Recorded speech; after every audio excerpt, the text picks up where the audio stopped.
laakiin waxaan la oynayaa inqitaac alwaxyi waxyigii oo inaga go-ay samada laynooga soo sheegayey oo inaga go-ay ayaan la hoynayaa bay tiri taasaana sababta igu kalifaysa inaan oyo ah marka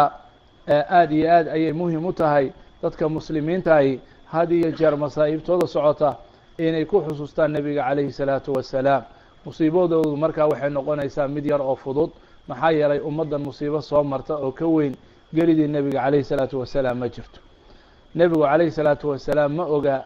ama ma loo sheegay geeridiisa inay imanayso ama ay dhowdahay jawaabtu waxa weeye haa oo axaadiista iyo aayaadka ayay ku caddahay iyo suuradihii ugu dambeeyey qur'aanka oo soo degay nebiga calayhi salaatu wasalaam waxaa lagu soo dejiyey suuradda إida jaءa nasru الlahi إida jaءa nasru الlahi wاlfatx wara'ayta الnaasa yadkhuluuna fi diin اllahi afwaaja fasabix bixamdi rabbika واstagfirhu inahu kana tawaaba suuraddaasu markay soo degtay waxayna soo degtay xajaة اlwadaac markii nebigu calayhi الsalaatu wasalaam ayaamu tashriiq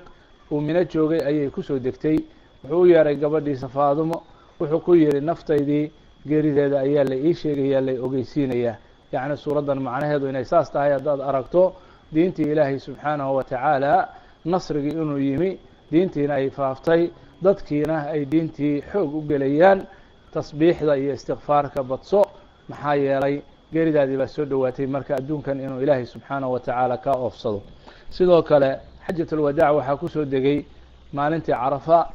aayadda ku jirta suuraة اlmaa'id ilaahay subxaanaه wa tacaala uu leeyahay alyowma akmaltu lakum diinakum waatmamtu calaykum nicmatii waraditu lakum اlislaama diina aayaddaasu markay soo degtay waxaa ooyey cumar radia allahu canhu asxaabtiisaa weydiisay maxaad la oynaysaa wuxuu yihi ilaahay subxaanaه wa tacaala wuxuu noo sheegayaa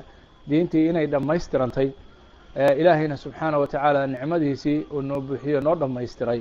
adduunkana ma jiro shay dhammaystir mah ilaa waxa weeye nuqsaan baa ku dhaca marka saas darteed macnaheedu waxa weeye mar haddii diintii ay dhammaatay nebigiina calayhi salaatu wasalaam noloshiisii adduunyadan way ka dhammaanaysaa muhimaddiisiina way dhammaatay oo wuu gutay taasaana la oynayaa ayuu yidhi sidoo kale nebiga calayhi salaatu wasalaam xajka markii uu gudanayey ayaa waxa uu ku oranayey dadkii muslimiinta ahay la socday ayuu wuxuu ku yidhi khuduu canii manaasikakum falacalii laa alqaakum bacda caami hada abada iga qaata diintiina iyo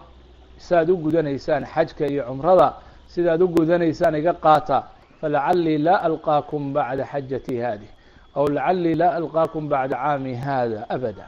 waxaa dhici karta inaanan sanadkan kadib dib mar dambe aynaan adduunyadan isugu arag ayaa dhici karta saas ayuu ku lahaa nebigu calayhi الsalaatu wasalaam waxaa kaleetoo la sheegay nebigu alayه الslat wasalaam madiine intaanu ka bixin markii mucaad ibni jabal radia allahu canhu uu u diray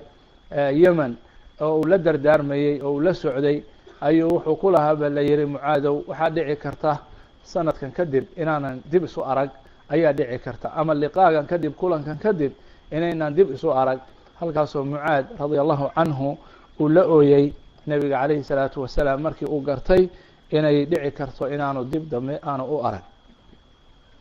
intaasuna waxa weeye nebiga calayhi الsalaatu wasalaam yacni ogeysiintii la ogeysiiyey oo uu ogaa nebigu calayhi الsalaatu wasalaam inuu dhimanayo aayaad kalena ilaahay qur'aanka kariimkaa wuxuu ugu sii sheegay ummaddiisa nebi maxamed calayhi الsalaatu wasalaam inuu la mid yahay nebiyadii hore geeridana uu dhadhaminayo sida naf kasta adduunkan ay u dhadhaminayso oo uu dhimanayo adduunkan ilaahay ka oofsanayo waxaa ka mid ah aayadda ilaahay subxaanaه wa tacaala uu leeyahay inaka mayitun wa inahum mayituun ثuma inakum ywma alqiyaamati cinda rabbikum takhtasimuun adigu waad dhimanaysaa iyaguna waa dhimanayaan waxaa ka mid ah aayadda suurata alcimraan ku jirta ee alla subxaanaه wa tacaala u yihi wma muxamadu ilaa rasuulu qad khalat min qablihi الrusul afain maata aw qutila انqalabtum calى acqaabikum wman yanqalib calى caqibayhi falan yadura allaha shayئa wasayajzi اllahu الshaakiriin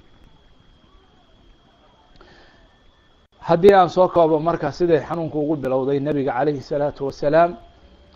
ilaahayna subxaanahu wa tacaala maadaama uu ogeysiiyey nebiguna calayhi الsalatu wasalaam uu ogaa sanadkii tobnaad ee noloshiisa nebiga calayhi salaatu wasalaam madiine uu joogay ayaa bishii ramadaan kadib waxaa la iclaaniyey muslimiintana loo sheegay bishii shawaal nebigu calayhi salaatu wasalaam sanadkan inuu xajinayo. waa sanadkii u dambeeyey noloshiisa, sanadkii tobnaad ee madiine uu joogay. 10 sano uu madiine nebigu calayhi salaatu wasalaam joogay sidaynu ognahay bacda alhijra. waxaa la ogeysiiyey dadkii oo loo sheegay nebigu calayhi salaatu wasalaam sanadkan inuu xajinayo, maadaama dadku marka nebigu calayhi salatu wasalaam horey aanu u xajin intay ogaayeen in uu qof walba uu yiraahdo waa inaan kala qeyb galaa xajka nebiga calayhi salaatu wasalaam. magaalada madiine ayaa la soo buuxiyey oo soo buux dhaaftay dadkii. meel kasta ayaa la isaga yimi 4 jiho. dadkii muslimiinta ahaa waxaa la sheegay in ka badan 100,000 radia allahu canhum. xadiiska dheer ee xajka uu kaga warramayo wuxuu leeyahay markii nebigu calayhi salaatu wasalaam dulxulayfa waxaan eegay markii uu naaqadiisa fuulay ama awrkiisa ama hashiisii, waxaan eegay hortiisa waxaad arkaysaa buu yihi madal basar oo midadad ah, ishaadu intay qabato oo dadku ay joogaan. gadaashiisaan eegay, ishaadu intay qabato oo dad ah ayaa joogay. midigtiisaan eegay, ishaadu intay qabato oo dad ah oo xarmanay ayaa joogay. bidixdiisaan eegay, waxaad arkaysay ishaadu intay qabato nebiga calayhi salaatu wasalaam bidixdiisa oo dadkii ay buuxiyeen.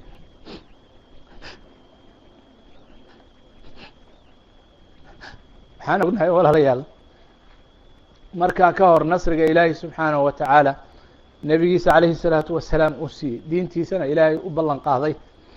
nebiga calayhi salaatu wasalaam maka wuxuu ka soo baxay isagoo muhaajir ah.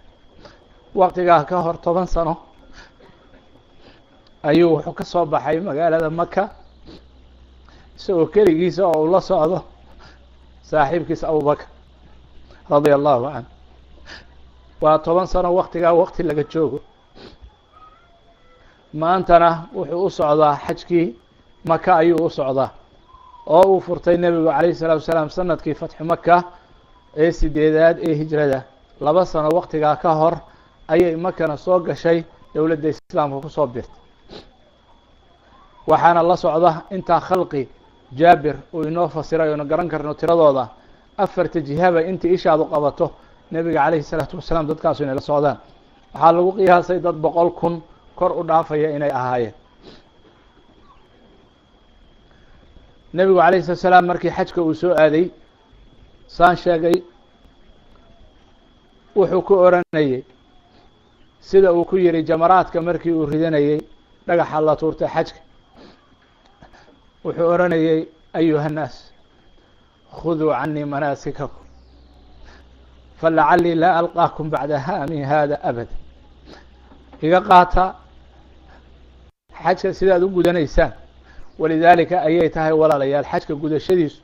sidii sunnadii nebiga calayhi salaatu wasalaam ay ahayd in loo guto ee nebiga calayhi salaatu wasalaam ka sugnaatay.